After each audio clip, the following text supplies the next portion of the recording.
Ooh.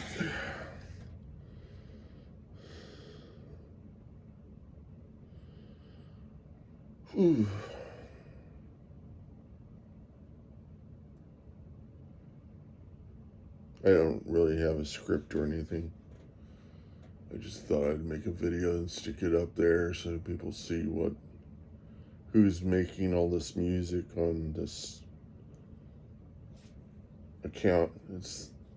I'm the same guy that goes by Kiernan on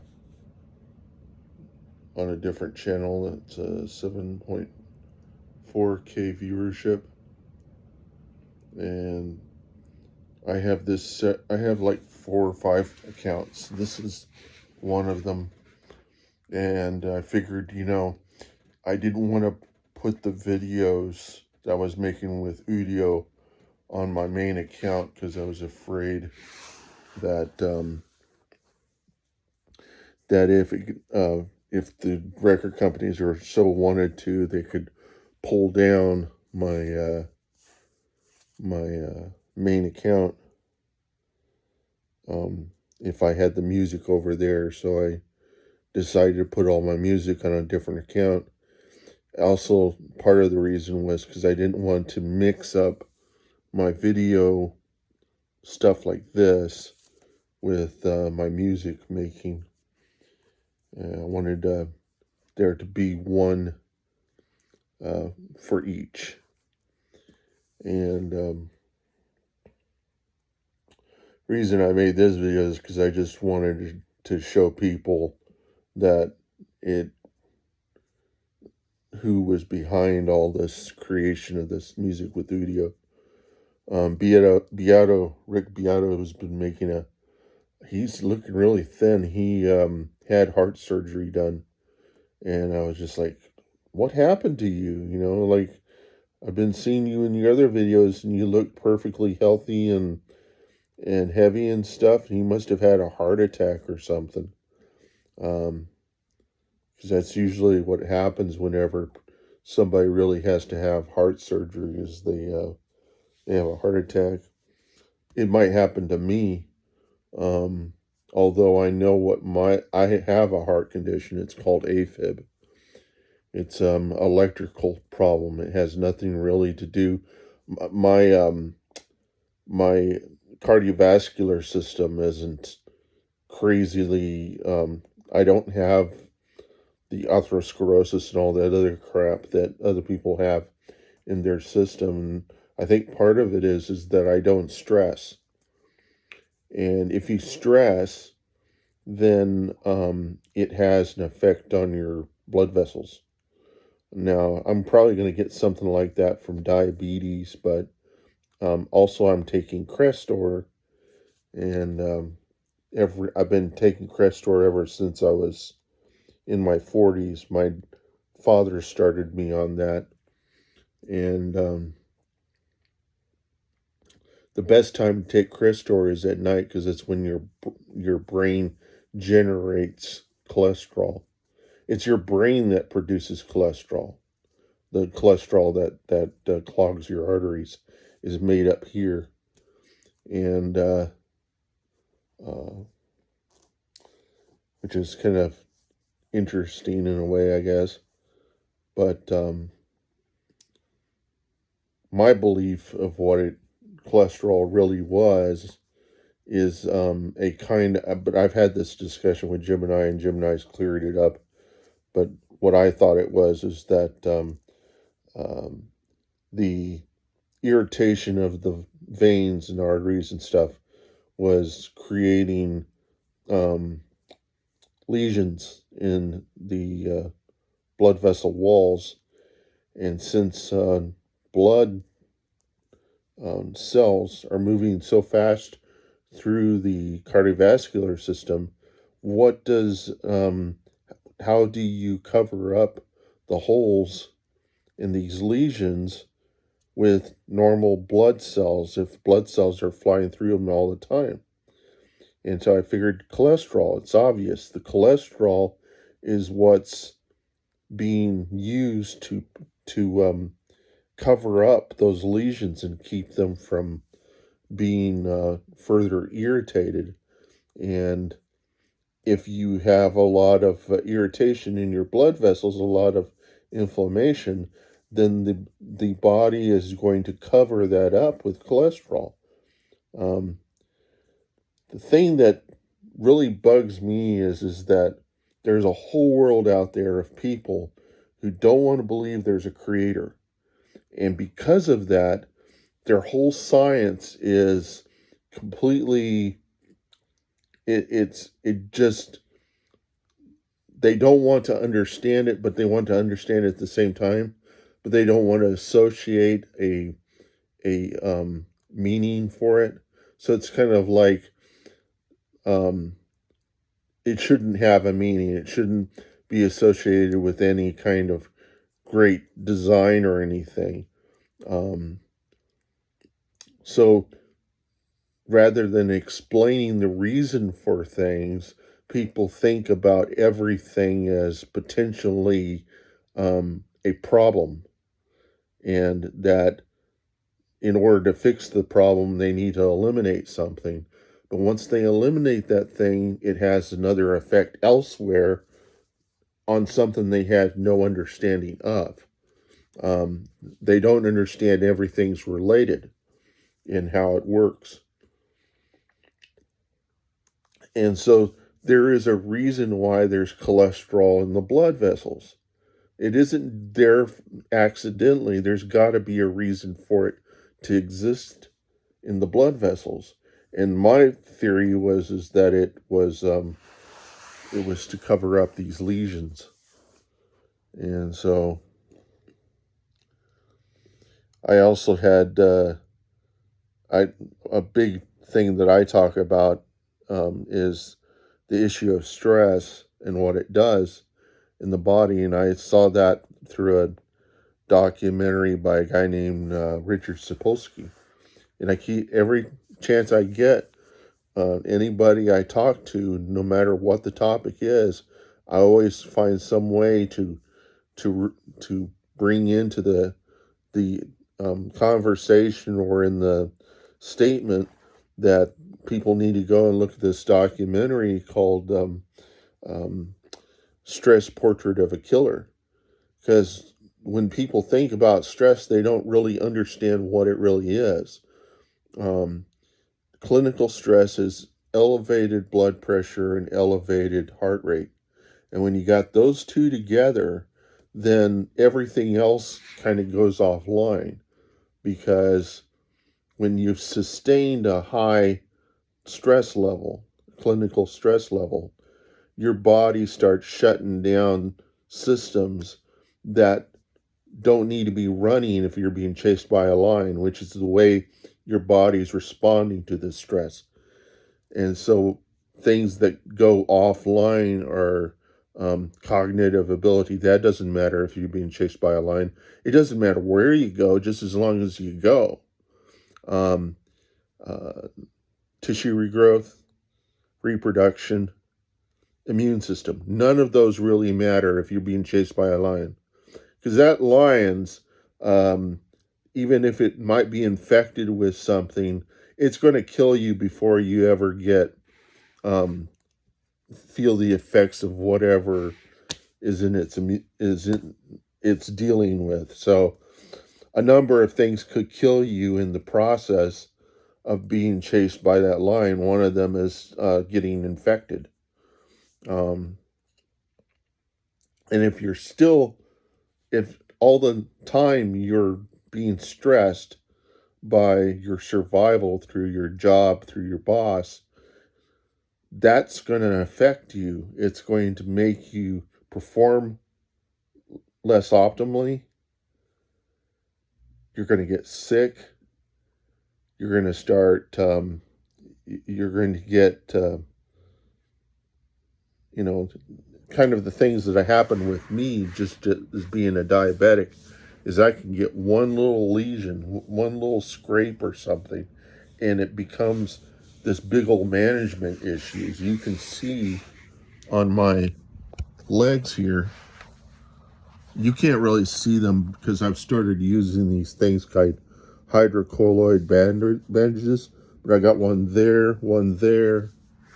I've got a bandage there. This came about as a result of having uh, water pressure in the legs. Every now and then something comes up and pops through the surface of the skin, and then there's a chance for that to get infected. So I have to deal with that when those things pop up. This other stuff is just varicose veins. Varicose veins occur whenever blood fails to escape the veins. The veins become closed up, and so they don't hurt. They can hurt, but they just become unsightly, and the methods of getting rid of them involve surgery. I would never do it. I would rather have unsightly varicose veins than have surgery done for them. Surgery is not a solution to anything. It's like playing Russian roulette with your body. Anytime you have to have surgery done for anything, unless it's going to threaten your life, there's no reason to have it done. And there are all these people that have this cosmetic surgery, and I'm just thinking, these people are going to deal with something down the road that is going to make that cosmetic surgery look like something that should have never happened. And it's all because people just don't know enough about what's good for them. And yeah, me to speak, I don't get enough exercise, and I'm kind of fat and everything, but I'm still able to get up on Udio and crack out like 100 tunes. It's fairly easy, and Beato's over here complaining about nobody's going to learn how to play an instrument. They're not going to learn 2 years of music theory. And what he's trying to do is he's trying to create a problem where there is no problem. You know, he's trying to produce this problem that there are musicians that need to learn their music theory, and at the same time he's looking over here and seeing that there's no demand for music, and he's trying to create a demand for music by creating a demand for people wanting to learn how to make music. And when Udio and all this AI stuff came along, it's kind of dismantling all his arguments. And the real reason why he's producing the arguments now, why he's coming up with all this stuff, is because he can see that he won't be able to make money doing what he had done in the past. He's just trying to, he's trying to get back what he had before, kicking and screaming, and he's not willing to refactor. You know, you've heard the old adage, you can't teach an old dog new tricks. You can. My dad had to do it all through his profession. Scientists have to do this all the time. The field they come into the organization in may be there for a while, but eventually the specific area that they're in will dry up. It won't become. It will be less viable, less important, and there will be less money in it, or there'll be too many scientists in one area. And so if you want to be paid well, you get into an area where nobody's filling that gap. And so that's really common in laboratories for scientists to jump into different areas and retool themselves to deal with that specific gap. This happens in our government. In our government's laboratories, this happens. And they have lots of scientists in there, and those scientists are developing skills in areas that they were not trained for in college. My dad came in as a chemist, and then he learned I think he came in as a physicist and then learned chemistry, and so he, which is a according to him or other people I've talked to, a kind of a leap of an imagination, because it doesn't seem possible that you could be both at the same time, because they both deal with problems in different ways. Um, Physicists, what I've heard is that physicists try to try to come up with formulas that explain everything on the physical universe with a simple formula. Chemists are kind of like cats. You know, the physicists are like dogs, and the chemists are like cats. The deal with chemists is they deal with, they see potential um, every potential um, combination of chemicals and physical stuff as producing a different kind of reaction, a different kind of outcome, and that you couldn't simply make a formula for you couldn't simply describe chemical stuff with formulas. You have to understand the properties of the chemicals, and the way they come together is going to be different than what you have with physicists with physics. And if you're of both mindsets, then it's like, it's like with me, a computer scientist having a minor in art. It's easier actually for computer programmers, because programming is an art. It's engineering, and engineering is pretty much art. It's trying to find ways of utilizing stuff. It's engineering. All engineering is just taking the stuff the scientists and the chemists and stuff and other sciences have devised, and figuring out some way of making something useful out of it. And so software engineering is about bringing software together to do stuff. Um, Computer engineering is about developing stuff with computers, and developing computers. Software engineers developing software. Um, and the computer engineering is the first thing you deal with, because it has all the operations that the software would be written from. So first you have somebody who works in electronics that puts together the computer. The computer engineer might also bring together chips and memory and stuff to create a functional system.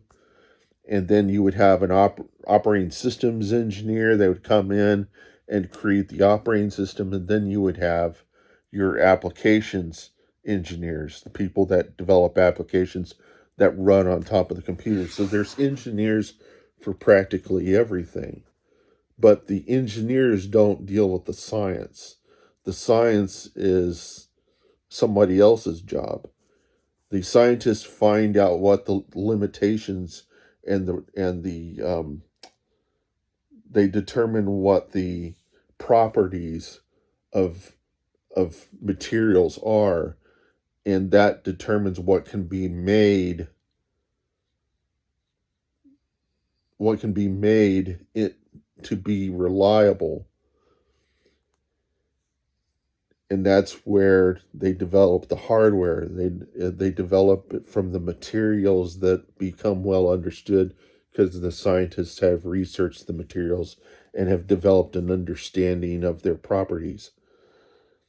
And so once you're able to find a material that does the job, then the engineers, the uh, material engineers, the people come together and create a system, And then your software engineers come in and apply their understanding to create the software. What's happening now is that AI is coming into the picture, and the AI basically understands everything. It basically, what AI is, it's pattern recognition, and it's breaking things down into patterns and finding relationships with other things from other AI.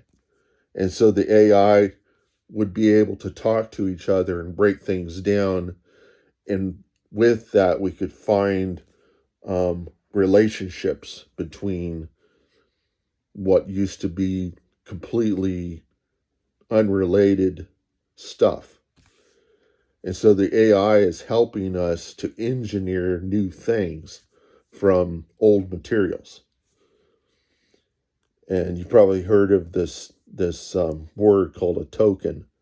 What a token is it's a pattern that is um, that is given a number, and the numbers are work. You use the numbers, you don't use the patterns, but the patterns are. It's kind of like a catalog of all the different patterns that the AI comes in contact with.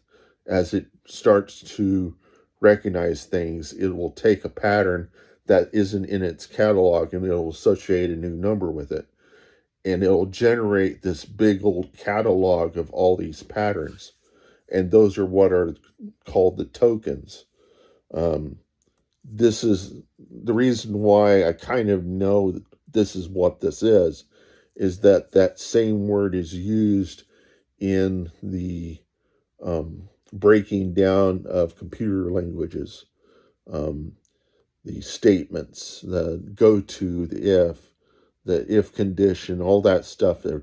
Each one, each concept is a token, and programs can be broken down into tokens, and the tokens um, relate to information that describes um, how they can be used like a command. So an if condition would be a token that would require two statements, and a statement is recursively defined as a statement with a semicolon and another statement, potential for another statement. And so it's a recursive definition of a list of statements. Actually, what they would do is they'd have a list of statements is a statement with a semicolon and a list of statements. And so it's a recursive definition. So it would expect to see a bunch of statements. And if something didn't match the pattern of a statement, it would throw up a syntax error, you know. And that's how you produce programming languages is by defining these relationships and the tokens, that the commands, the ifs, the curly brackets. You're developing a pattern of how to enter to formulate, uh, to create recipes, create instructions, um, to tell the computer what to do. And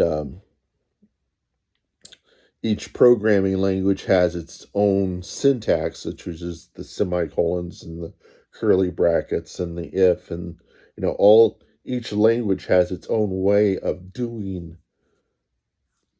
those structures. But the stuff that really matters is the x equals 1 and b plus x plus y is this. All that stuff is pretty much the same across all the languages. The difference may be in the way that things are, um, the way that things are executed. Um, the way a program looks like, um, what really happens is that the computer parses a program. It breaks it up into a bunch of into a bunch of statements, and each statement has in it um, a each statement has a number of different kinds of patterns of text. It's called it's a tree of syntax or something. There's a name for it. A tree of evaluation is what it's called, and you the anyhow, there's a whole science behind there. It's really simple when once you start to figure it out. But if you really want to get into it, look up writing writing computer languages using Lex and Yak, lexical analyzer, and Yak, which is yet another compiler, is the definition of what Yak is. And then there's the freeware open source versions called Flex and Bison instead of Yak. So it's the same idea. And so you would use Flex and Bison to create C or some other language. But when they talk about the patterns in a programming language, they're talking about tokens. When I was younger and I had a Commodore 64, they called everything, they talked about tokens, and I could never figure out how video game tokens had anything to do with my basic programming. And it was a different sort of token, It wasn't the tokens that were like quarters that I could spend in a video game. It was tokens having to do with how the basic programming language was broken down. And it really is about taking patterns and enumerating. Enumerating means you associate a number with it. And so it's like for every new pattern, you give it a number, and then you work with the number. You don't work with the pattern. You store the pattern off in a catalog and refer to it whenever you need to understand something. And so what the AI is really doing is it's breaking all these patterns down into simple byte code. And then it's operating with the byte code. It's not operating with the patterns themselves. And it will go back and refer to those patterns whenever it needs to break something down. And so the tokens are like Lego blocks. So if you look at a car can be a token, but the mirror on the car, if the AI comes in and says it's a car, what kind of car is it? And so it'll look at it closely and can see all the patterns in it. It says, well, this is a such and such car. And it says, okay, if it's a such and such car, then it's going to have these parts on it. And so it looks around at the parts, and if it finds something different, it says, well, this is not your typical such and such car. This is something that's been modified. And then it has to go around and look and see how it was modified, what parts were put together to make up this special car. And as it gets more into the details of what it's looking at, it's able to identify problems, and it's able to collect understanding from what the object is or what the information is, and bring that back in as an output and say, well, you were thinking that you had a Porsche, but really you had a Ferrari, or it's not a Porsche. It's a VW Bug that you had, and it was made to look like a Porsche. Um, and so the customer's crying because their Porsche is not a Porsche. It's a VW Bug that's been modified to look like a Porsche, and only the AI would be able to figure this out very quickly just by looking at the vehicle with the camera. And this is the area where AI will really shine, is in eliminating a lot of time wasted on analysis. And the reason why it is turning everything upside down is that it's a major shift. It's a major paradigm shift. And because of this major paradigm shift, everything, it's just like when personal computers became available to consumers, everything was upended. And it was actually more positive back then because it put power in the hands of the consumers. Now it's pretty much the same thing, but then it's applied to everything else. You know, the things that um, it technology does this. It's every time a new technology comes along, there is a potential to upend a whole bunch of industries. And um, business people, whenever they see technology, there are two different ways they'll see it. One business person will look at it and say, wow, I could use this to completely take over the industry. The other business people are thinking, wow, I wish this thing never existed because it's going to eliminate all this stuff that I've got. Now I have to get rid of this stuff very quickly because this thing's going to take over. And so you will see a pattern of behavior of people kicking and screaming and coming up with all sorts of reasons why people shouldn't use some technology, because they can see their entire world being upended by it.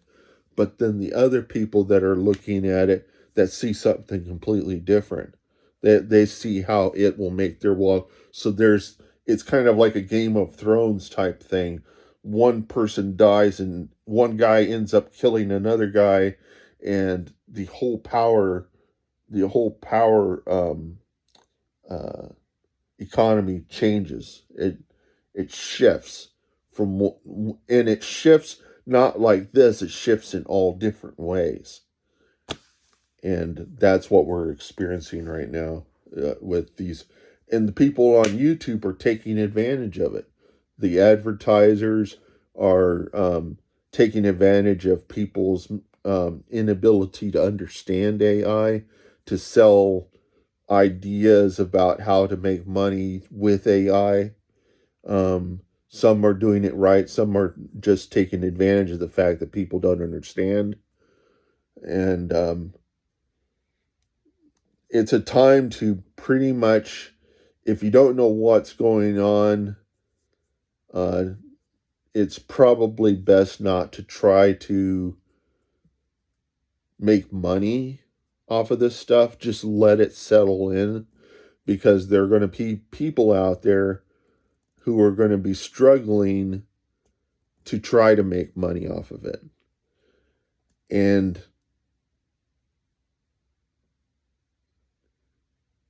where there's money, there's criminals. There is people you never foresaw coming along to take what you've got. And I'm not talking about the AI doing this. I'm talking about people taking advantage of other people's inability to understand. Anytime you got somebody who is striving to make money, they're stressed about making money and whatnot. That stress makes them stupid. There are other people that know these people are stupid, and will use their stupidity against them to take what they've got. And there's a part in the Bible that talks about that. And it says, you know, he who has will be given more. He who doesn't have, even what he does have, he will lose. And so the thing is to be thankful for the stuff you have.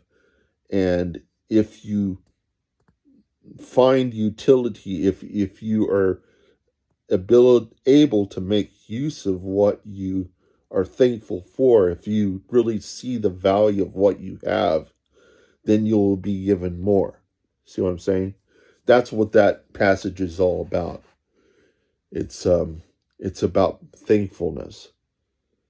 And people who are not thankful are the ones who feel like their whole life would be a lot better if they had a lot more money. And they go out searching for the money, and they find criminals who are also seeing them as potential answers to their problems.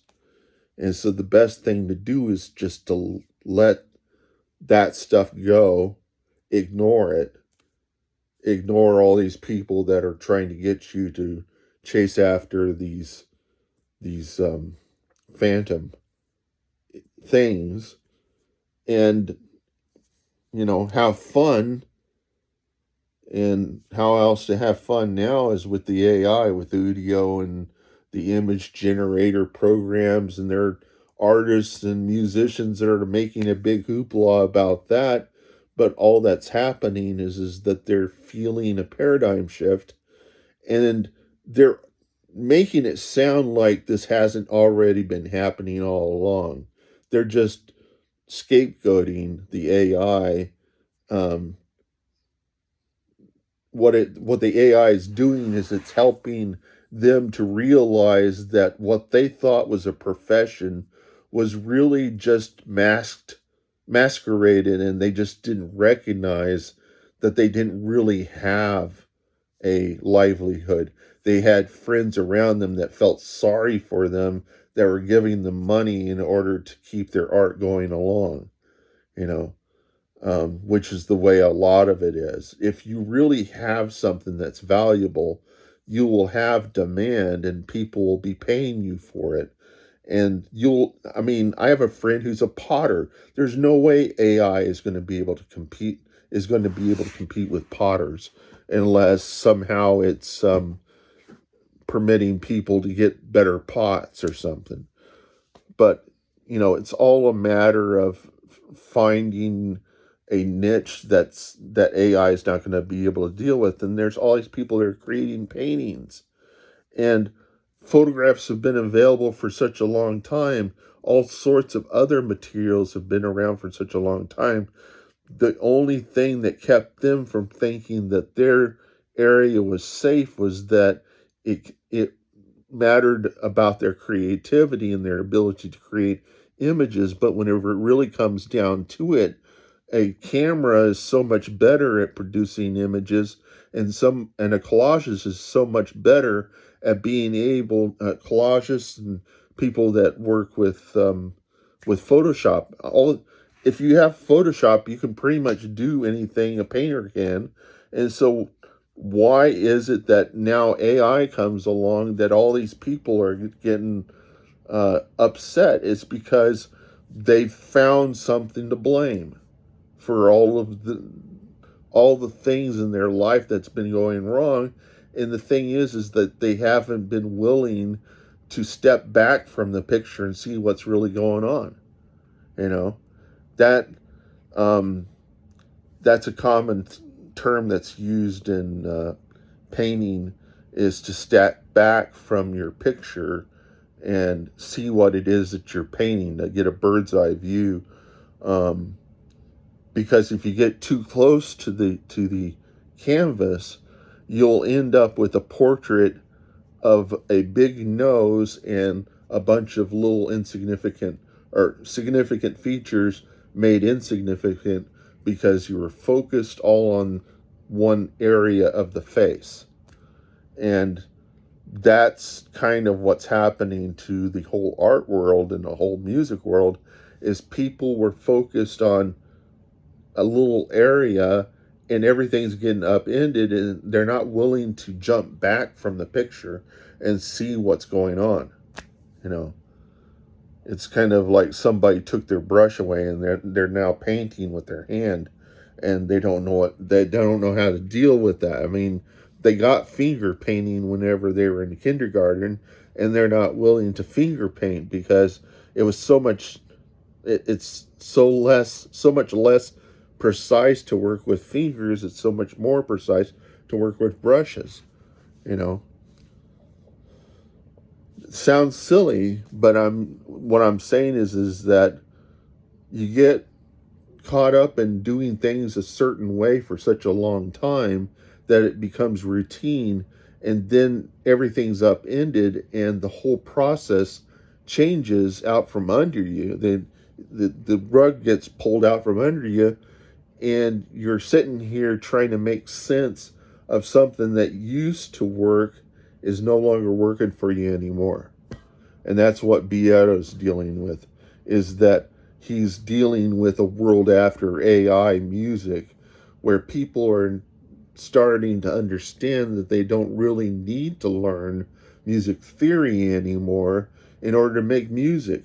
They now can make music, and he's sitting there trying to create a need for music theory. And everybody's going and saying, hey, I could go over to Udio and make a lot of great music. And he's saying, well, that ain't music at all. That's not music that uses music theory and all this stuff. And that's all because his livelihood depended upon teaching people music theory. And now everybody and their dog can go off and make music. It's sad that it happens to him at this point, especially he had that heart condition.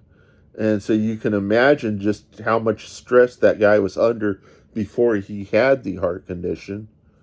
He probably got some buildup in the arteries, and that comes from stress. Stress can cause. Um, Now it's easier for me because I'm not really dependent upon money in the. I don't have a dependency for money. Something I tell everybody is, if you need a picture of universal basic income, I'm it. I'm a picture of universal basic income. I'm getting a fixed income per month. It is not from the government. I'm paying my taxes and everything.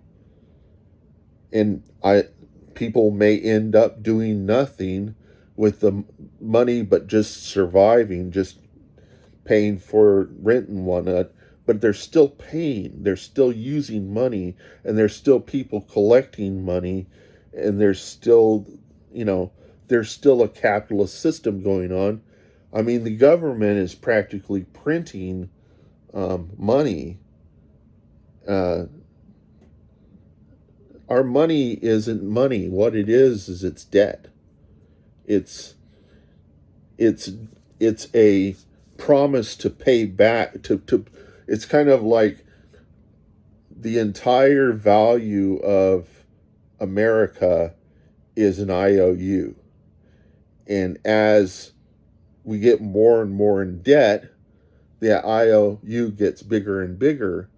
But the government, in order to permit people to continue to pay bills and earn money and stuff, are they're printing currency, and then they're backing the currency by bonds which other people buy, and that those bonds are the IOUs. That is, people buy our debt, and the hopes are that everybody that this economy and everything will bounce back sometime later, and people will start making real value. We'll start having real industries, and we'll be able to pay back those bonds, you see. And so the bonds permit the country to still have a currency. If we didn't have that system in place, it would probably be like it was during the Great Depression or something. And it we would run out of currency. We'd run out of things to trade with. We wouldn't be able to survive because you need something to trade with. And by passing that currency on to one other individual, it permits them to budget how they're going to be able to survive for the next week or the next month. The problem now is that we've got the same sort of problem they had in San Francisco during the gold rush. People would this is something I had heard had happened, is that people would end up going to San Francisco to because there was a lot of work there, and there was there was this hysteria where people would just disappear, and what they were doing was they were trying to determine whether or not they would do their job and make money slowly, or they could make it more quicker if they would go up into the mountains and looking for gold, which is completely silly because it isn't as easy as it sounded. But these were stupid people, and they were overly stressed. And when you're stressed, your cognitive ability goes out the window. An example of that is when COVID hit, all those people in Australia were going to shop for toilet paper, and they end up walking over each other. It's like they're just a bunch of zombies. That's because they're highly stressed. They're afraid for their lives that they were going to die from COVID. And because of that, they were stupid. Their cognition was not even there. They were like complete zombies. They had a tunnel vision for toilet paper, and their empathy systems weren't even working. They're walking over other people because when that was occurring, only they mattered because they were concerned for themselves. That wasn't selfishness. That was a survival mechanism that kicked into place. And I was afraid that people during COVID would let the stress get to them. And as I was working as a bagger, I was trying to tell people that you need to stop watching the TV, because if there is a cure to COVID, your friends will be beating down the door to tell you about it. But if you're watching the TV, you're going to be stressed, and you will probably die from the stress before COVID ever gets to you. And because another thing stress does is it eliminates your immune system. And so if you get an infection or if you get pneumonia, you're a goner, And so it was really, COVID was kind of, even though it was a terrible thing to happen, it was a wake-up call to everybody to let them know why you don't treat people badly. Because this whole stuff resulted from, this is the belief, is that it wasn't something that the Chinese government was working on. What it was handlers of animals in these wet markets. They were handling animals that were out of their environments, overly stressed, and therefore their immune systems were down, and anything they had was taking over their body. And the handlers, they were stressed, their immune system was down, and it was permitting them to absorb whatever those animals had on them. It was bringing together all these stressed animals and stressed workers that was creating a soup of all sorts of bad stuff. And the people that don't believe in God would say, oh, well, this is a chance occurring. It was some virus that did this or whatever. But there's clear regulations in the Bible that tell you things you don't do. You don't eat this, you don't eat that. And it's all, it's actually true that if you do eat, like an armadillo or something, it'll tell you, it'll give you the signs of what you shouldn't eat, and one of those is an armadillo. You don't eat armadillos because they're full of all sorts of. The reason why I'm pointing back here is because we got one under our deck, but you don't um, you don't eat armadillo because they've got all sorts of parasites and nasty stuff. And so there's certain animals, and in this case, they thought it was a bat.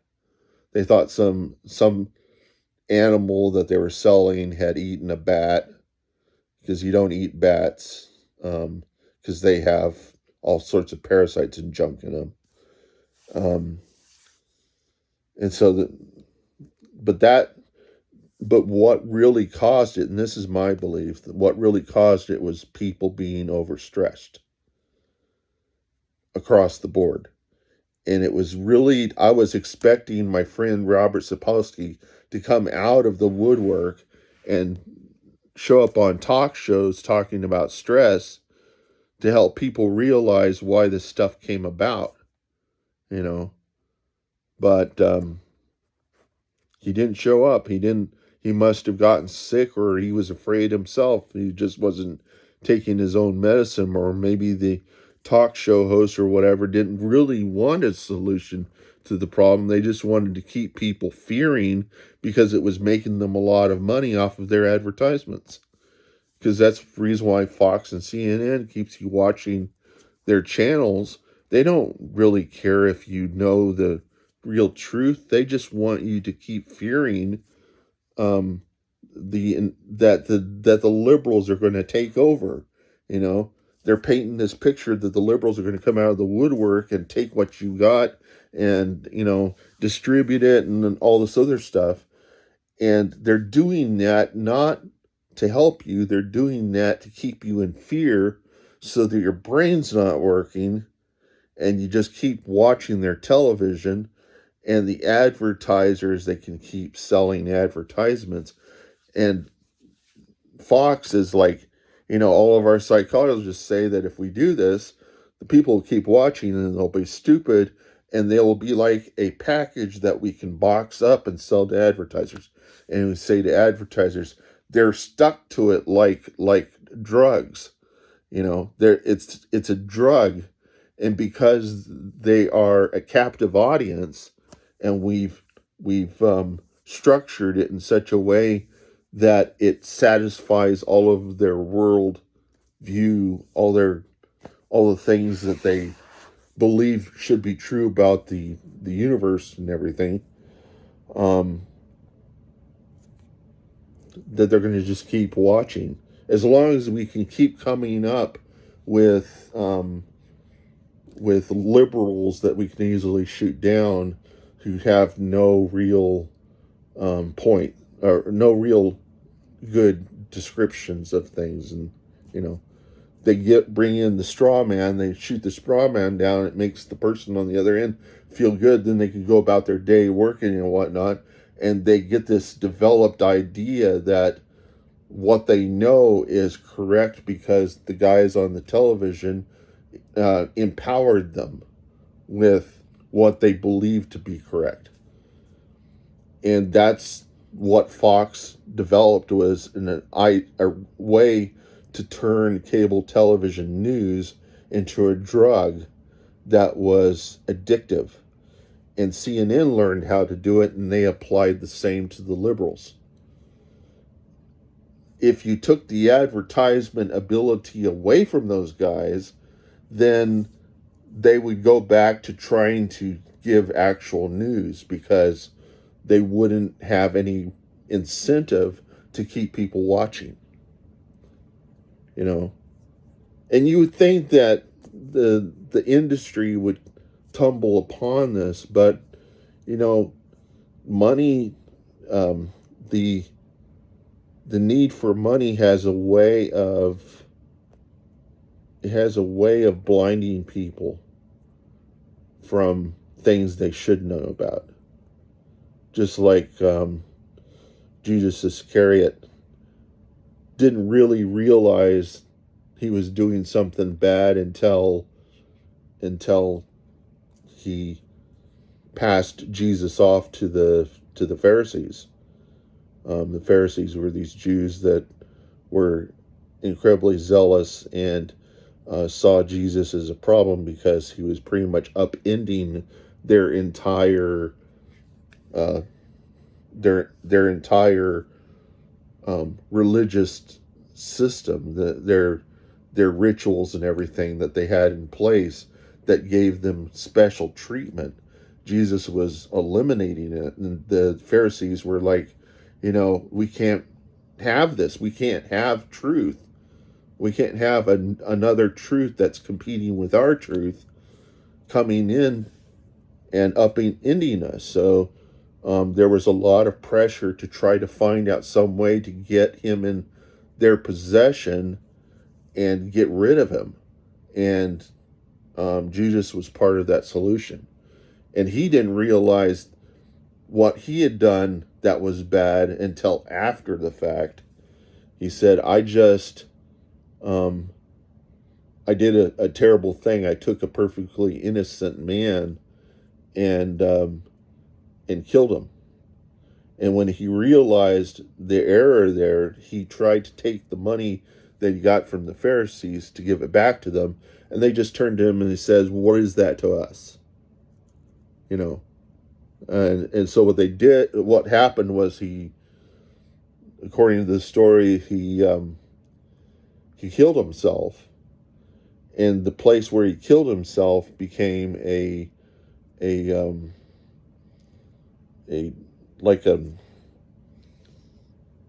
became like a graveyard for people who kind of had no identity. It was people, foreigners that died in their land would get thrown into would be buried in this field where Judas had died. And they took the money and used it to buy the field where he died, and they used that field as a burial grounds for foreigners. And it was something they understood at the time. Evidently, time has a way of erasing stuff. It doesn't get erased; it just gets forgotten, or people lose track of it. And then there are the people that say, "Well, it never was. It was it's all historical fiction." And those guys need to know that if you say something, if somebody believes something as being true, and you come over and you say that's all historical fiction, you are sacrificing anything that those people would cause to believe you are telling truth. They will, because you just completely eliminated their you assassinated their character. You went to them and said, what you believe in is crap. You didn't really have a reason for it, but what you're really saying to them is your crap because you believe in this. And now if you try to pass to them something that means something to you, they will say, well, you obviously are crap because you thought what we believed in was crap. Why should we even believe you because you told us this? And we don't have any relationship here, So this urgency to try to fix the world backfires, and what ends up is nothing ever gets fixed. Because there really is nothing to fix. It's that you think that there is problems in the world that can be fixed, and you don't understand that in order to have choice, You have to have a limited perception of the world. And we were given limited perception by God so that we could have choice. If we had absolute perception, we would be able to see everything that was true in the world and everything that was false. But we can't. We have limited perception, and because of that, we don't know who is smart and who is stupid. But we do know the people who are eager to find the stupid ones, because they're the ones that are going around saying all the stuff you're believing is crap. They don't have any interest in trying to understand why people believe this stuff. They're not receptive to the idea that these people over here might actually know something more than what they do. That they've just found one thing that they know that looks silly, and they're going to jump on them for that one reason. They're basically making it really easy for those people to weed them out of their culture. And so the only way that you're going to be able to get other people to believe what you believe is to be involved with them, and the people who are stupid don't want to be involved with anybody. They want to, they see problems, and they are eager to fix them. You know, they they they think they see problems, and they think that they can fix them.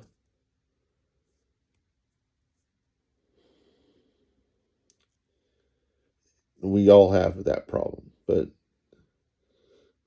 to some people, it seems much more. It they just don't think about it. They don't think about it long enough to really realize that the people around them aren't stupid. They're just different. And they're all dealing with something different. They're all dealing with some. However, the stress will make you stupid. And that's when you start seeing people acting strange. You know, there's something in the Bible that says you don't judge people. Um, that's possibly that you don't judge people without plenty of understanding of them. One of the things it says that's in conflict to that seemingly is that you can judge a man by his fruits. If his fruits are bad, the man is bad. And so I'm producing all these great audio tunes, and I don't know if that's really saying I'm a good person. I just can create a lot of great music, but I think really the idea there is that what am I doing with my audio tunes? I put them out there, I put them into public domain because that's what I would want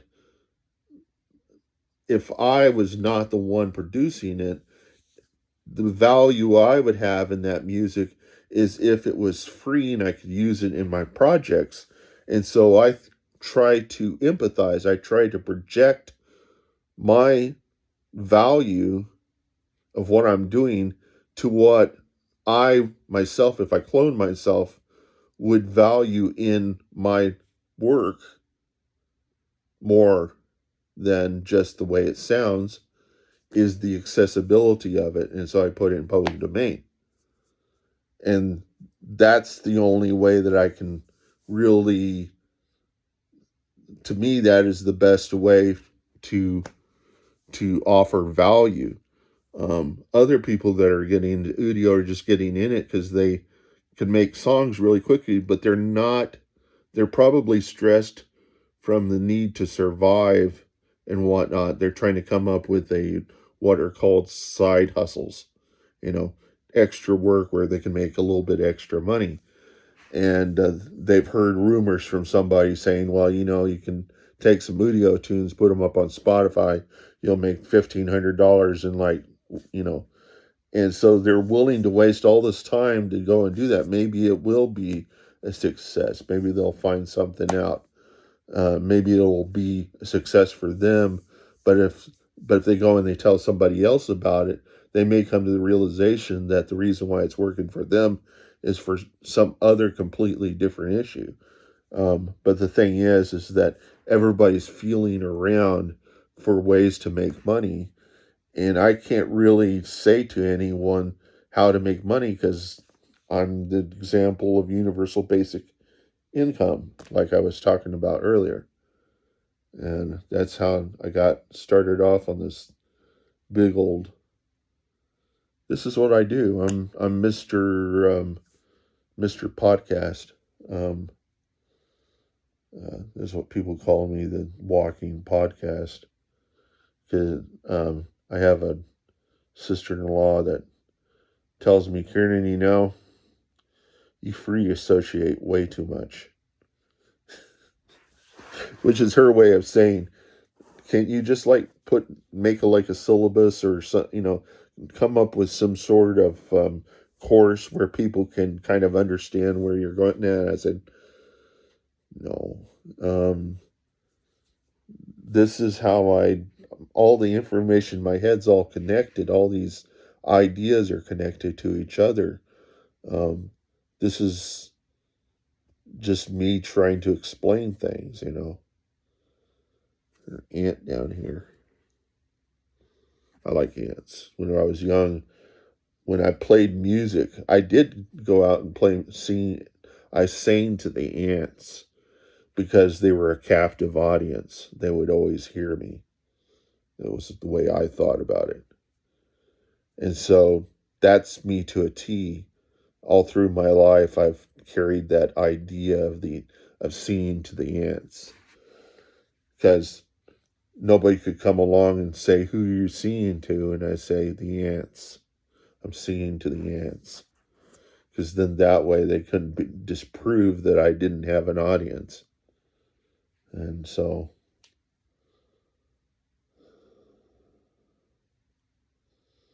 it says in the Bible, to him who has ears, let him hear.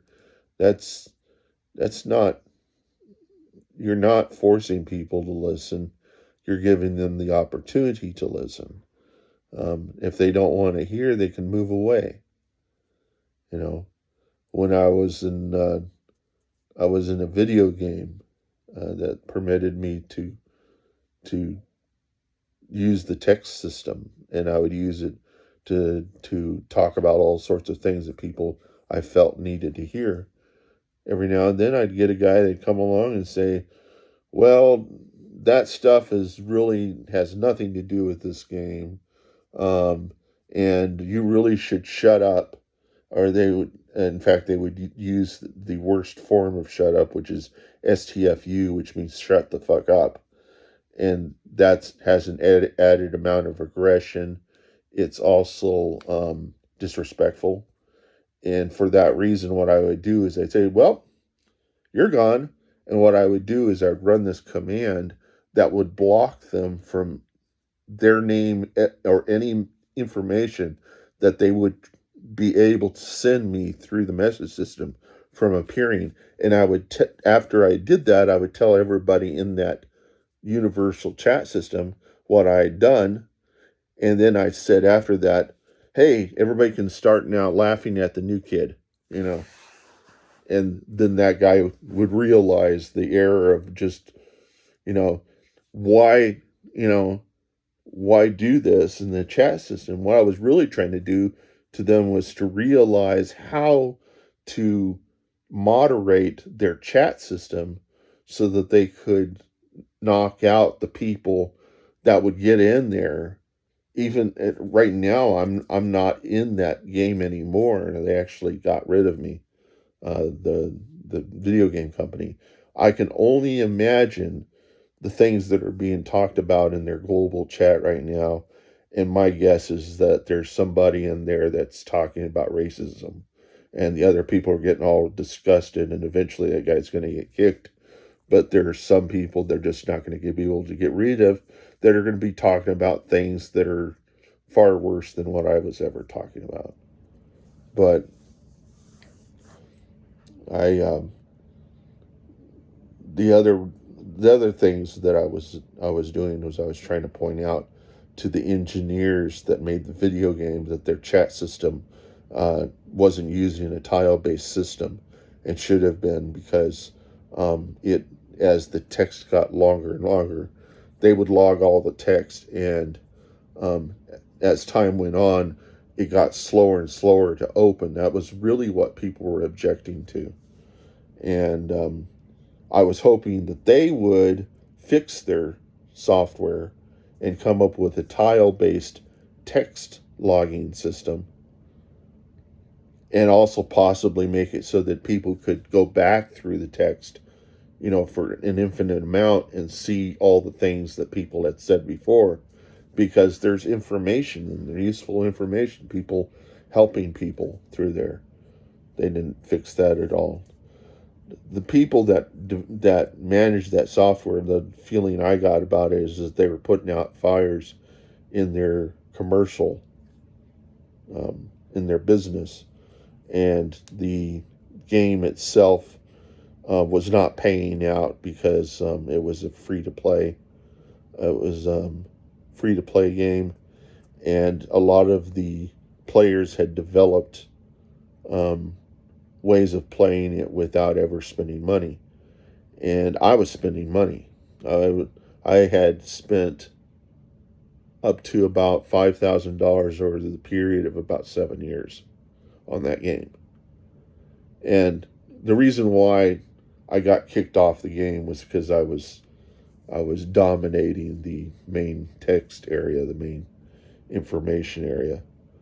And so it was a problem for me. It was an addiction for me. And there's still this little thing in my head that comes by and says, hey, you could go back and try this game out. And I just think to myself, did that game ever really make me happy?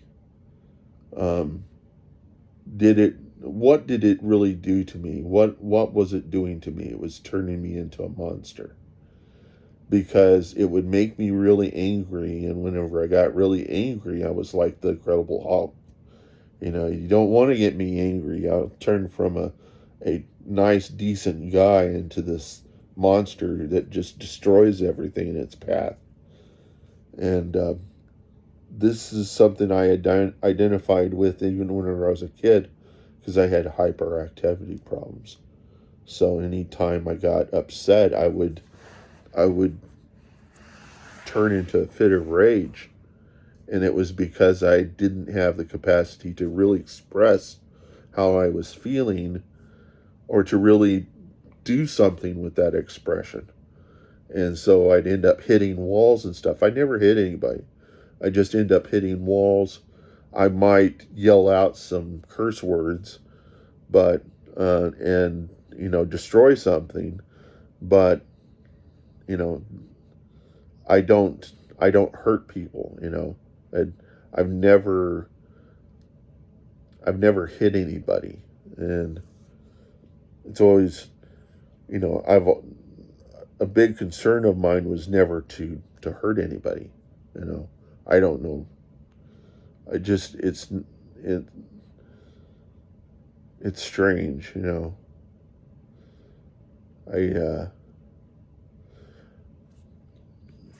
I guess I don't understand all that I am, but I didn't. My parents got a divorce whenever I was young, and I didn't see any reason for getting married if divorce was an option. So I always had this logic about me about making decisions. I always had some kind of logic to it. One of my realizations I made is that the world was, if everybody was having a family, pretty soon there wouldn't be enough space on the face of the planet for people to coexist. And so I didn't see much point in having a family. for that reason. It was a very, you know, and now we've got population problems, we've got material accessibility problems, and you know, the universe pretty much has communicated to me that the things that were logical to you as a kid are not, the logic doesn't stand because the universe isn't what you think it is. And the way I feel about the universe now is that whatever I do, no matter how famous I think I could become, no matter what I do, I will never be infamous. I'll never be so famous that um, people will know me across the globe. It'll never happen. No matter what I do, I will never be super famous. And so to me, it's kind of like there's a reason for that. That's to protect me. And so one of my feelings is that um, the universe around me is limited, and there's plenty of examples of that. There are 3 million Quest users. You go into the Meta, you go into Meta, you go into the Quest area and the servers. You don't see those people. They're not in there. If there are 3 million users, every single time I'd go into Meta, it would just be jam packed full of people. They're not there. It's a direct proof that there isn't all that number of millions of people out there. They'll be there if you go to test it, if you go to try to exist in those places, but they really don't exist, you know. And so the internet, you have to wonder how many of the people on the internet are actually real. They're not AI. They may be demons. They may be angels. You can't tell if the people that you see online are really people. And one of the things that I've come to realization is that, or this is something I tell people if they get on my nerves, is they say, "You're all borrowed schizophrenia. You're like voices in my head. I'll never meet you." And so, whatever you're trying to do here, whatever change you're hoping to make here, it's not going to go very far with me because I'll never meet you. I'll never know you. And it and if they realize that, all the needs to have shout outs and to say hello and to think that there's people in there that are like them, um, they come to the realization that people on the internet are strangers. They're all strangers. Then no matter how much you think they're like you don't really know who they are. You don't know if this world you're seeing there is only for you to see in the stuff that you can't see off on the perimeter, if there's anything there at all. It's part of the reason why I put up VR cameras. One reason is so that to show is to one thing I know about VR content is that it can't be easily edited. I don't think AI will ever be able to easily edit VR video content. It has a hard enough time trying to create actual true 3-dimensional imagery. Go and try to get an AI image generator to produce stereograms. It doesn't work. There's no way to do it. But anyhow, the reason why I get VR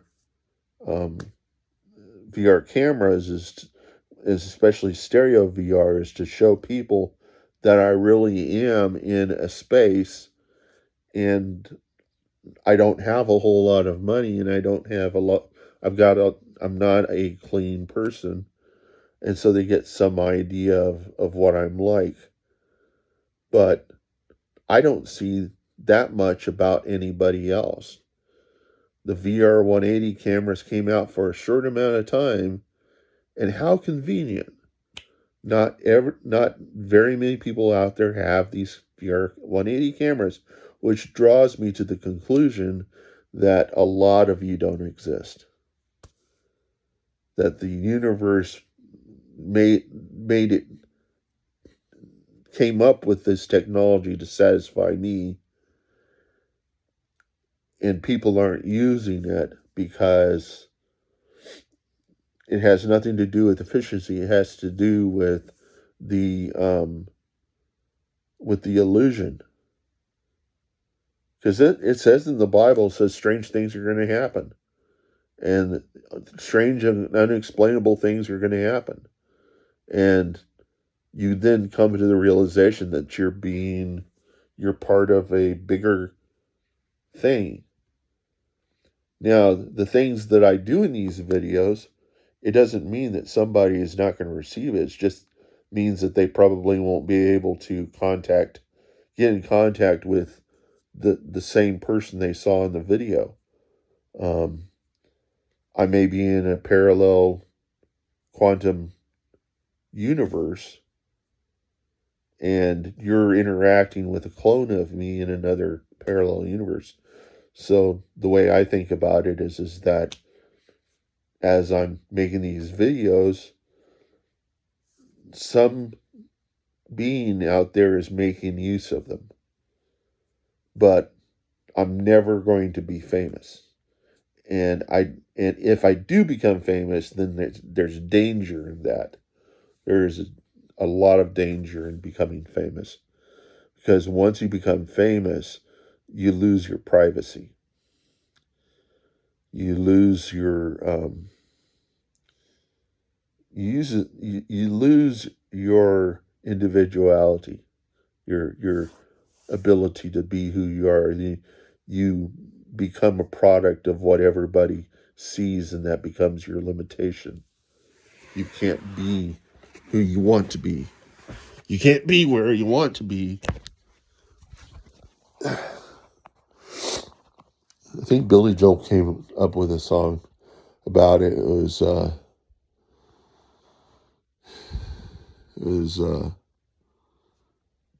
trying to remember the name of the song.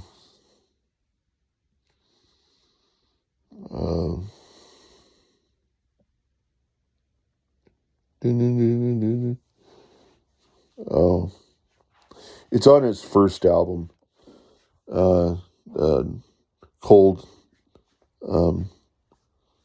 Cold Harbor, or whatever it is. That first album they came out before Piano Man. There is a song on there that talks about the way he thought about life before he tried to commit suicide, and that was Tomorrow Is Today. Then there is another song on there that talks about fame. Isn't it interesting to see how people isn't it interesting to see how people squirm? I'll think of it in a second. Isn't it interesting to see how people yeah, whatever. Let's see if I can come up with it on my iPad.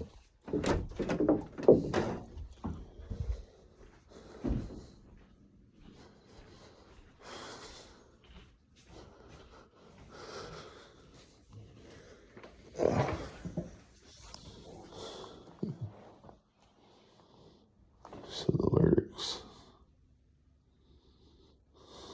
Whoop, that's not one.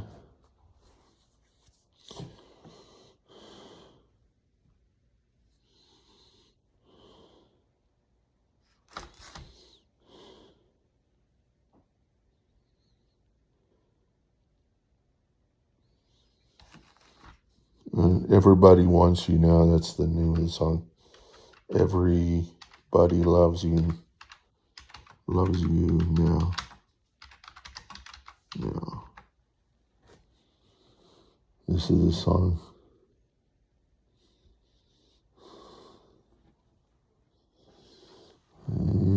Let's get rid of that Bluetooth. Wait. And want to learn how.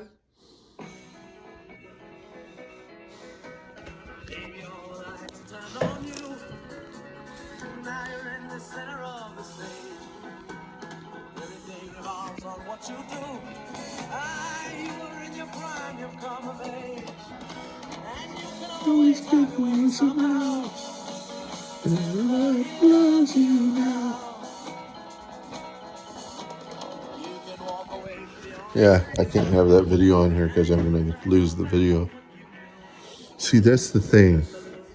It's the reason why I'm putting my Udio stuff on the Internet Archive in the public domain. Because I hate I want to put a song like Billy Joel or whatever into my video, and then the Warner Group and all those guys come along and take my video down. I don't ever experience that again. So I put my stuff on public domain. And then you have all these people that want to do the same thing. They want to sell their music, and they want to make people subject to the same sort of problem that you hate. I hate. I think everybody should hate. And it really says to me that their empathy is not working at all. They don't really care about anybody. But as I said, I don't even know if the people on the other end are really humans. And they could be a figment of my imagination. They could, they probably are humans. They're probably just in special, they're in different kinds of cages, and they just don't really realize that the rest of us here are human, or, they don't identify with us. There are people that over-identify with other people, and they also, it's okay. It's okay to have the empathy. It's a bigger problem not to have it, because the empathy is what creates communities. When it's working, when it's not working, you're about as bad as a psychopath, because that's an example of somebody who has no empathy. They have no capacity to identify with other people as being like themselves. And because of that, they don't feel for you. If you're hurt, they don't feel like they're hurt. They don't have an understanding for the things that you feel. So they're not, there's a part in your body there's a part in your head that helps you to identify with other people's emotions. That's what causes everybody to get sick whenever they see somebody has a terrible gash on their head or something, or something's wrong with them visibly.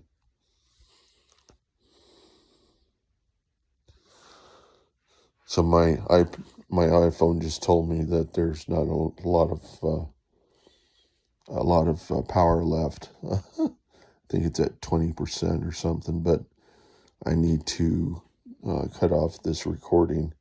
But yeah, that's the thing is that there is a part of your brain that helps you to identify. It helps you to feel love for others, and to feel sorry, and to understand, feel the blues and things like that. Psychopaths don't have that natural ability. They don't. If they listen to a song, a blues song, they might identify it, they might not. Or they most often won't. And That's probably the reason why in that American Psycho, with Christian Bale was doing all that Phil Collins stuff, talking about those, is that it was something that was understood about psychopaths and about their um, about something that seemed so dignified and special that made him comfortable and stuff was to pretend he was an advertisement. He was going through a ritual that possibly he felt would make his victims feel more relaxed. So he pretended to be this Phil Collins commercial. This he pretended to be Casey Kasem talking about Phil Collins and all this stuff is because women, it keep the women um, confused, and while he was going and finding the ex that he was going to then dismember them with. But that's the thing is that people are confused by psychopaths. And the reason why I'm fascinated with psychopaths is because it's a challenge. It's a challenge to the part of me that has empathy to understand somebody who doesn't have empathy. And it's a challenge to try to understand why they would do certain things. And it's partially to protect myself from them or to protect other people from them, to help other people understand that if they get rich, they're going to find a lot more of these guys around them, and they need to be aware of the signs of what how a psychopath thinks, And I think that's a way, the reason why people see a lot of these really dark and sinister documentaries is because they're thinking that somewhere down the road they're going to run into somebody like that. But for me, it's really a combination of things. It's to recognize such people, to get out of their way, to it's really to try to see